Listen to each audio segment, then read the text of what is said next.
మాజీ ముఖ్యమంత్రి కేసీఆర్ గారు నిన్నగాక మొన్న నీ అధికారాన్ని ఊడగొట్టి మరి కాంగ్రెస్ పార్టీకి పట్టం కట్టడం జరిగింది. మరి కృష్ణా జలాల మీద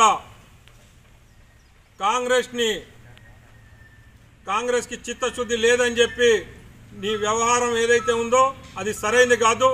ఏదంటే నల్గొండ సభ పెట్టి మరి కాంగ్రెస్ మీద దుమ్మెత్తి పోసి ఆలోచన పెట్టుకున్నావో దాన్ని నువ్వు మానుకోవాలా. ఈ మధ్య కాలంలో వచ్చి ఎన్ని ప్రాజెక్టులకి మరి నిధులు కేటాయించిందో కాంగ్రెస్ ప్రభుత్వం నువ్వు సాక్షాత్ నీకు అసెంబ్లీ సాక్షిగా నువ్వు చూస్తూనే ఉన్నావు.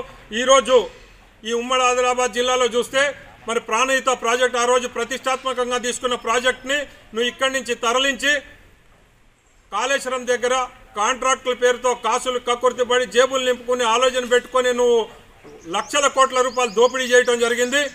ఈరోజు ఆదిలాబాద్ జిల్లాకు అన్యాయం చేస్తూ ఆసిఫాబాద్ జిల్లాకి అన్యాయం చేస్తూ ఈ ప్రాంతంలో 10 సంవత్సరాల కింద మొదలైన ప్రాజెక్టుకి ఏ ఒక్క ప్రాజెక్టుని పూర్తి చేయలేదు. ఒక్క ఎకరా ఆయకట్టుకు అదనంగా నువ్వు 10 సంవత్సరాల కాలంలో నీళ్లు అందియలేదు. అటువంటి వాడివి ఈరోజు రేవంత్ రెడ్డి గారి ప్రభుత్వాన్ని కాంగ్రెస్ ప్రభుత్వాన్ని నువ్వు శంకిస్తున్నావంటే మీకు బుద్ధి జ్ఞానం ఉందా లేదా ఒక్కసారి మీరు ఆలోచించాల్సిన అవసరం ఉంది. నిన్నటిదాకా ఆంధ్రాకి వెళ్ళి ఆంధ్ర విషయాల్లో ఏదో మాట్లాడుకుంటూ నువ్వే చెప్తివి చేపల పులుసు తింటే తప్ప, రాయలసీమ కరువు ప్రాంతం వాళ్ళకి నీళ్లు అందిస్తాం తప్ప అని మాట్లాడిన వ్యక్తి ఈరోజు ఏ ముఖం పెట్టుకొని నువ్వు తెలంగాణ ప్రజలకి అబద్ధాలు చెప్పాల్సిన అవసరం ఉంది.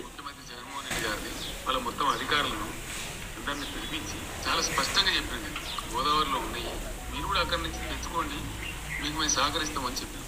బేసిన్లు బేసియాలు అడ్డం పెట్టాము, మీకు సహకరిస్తాము. ఇటువంటి వ్యక్తి ఇలా ఆంధ్ర వాళ్ళకి కొమ్ము కాసిన వ్యక్తి ఈరోజు కాంగ్రెస్ ప్రభుత్వాన్ని మరి రేవంత్ రెడ్డి గారి ప్రభుత్వాన్ని మరి శంకిస్తున్నారు.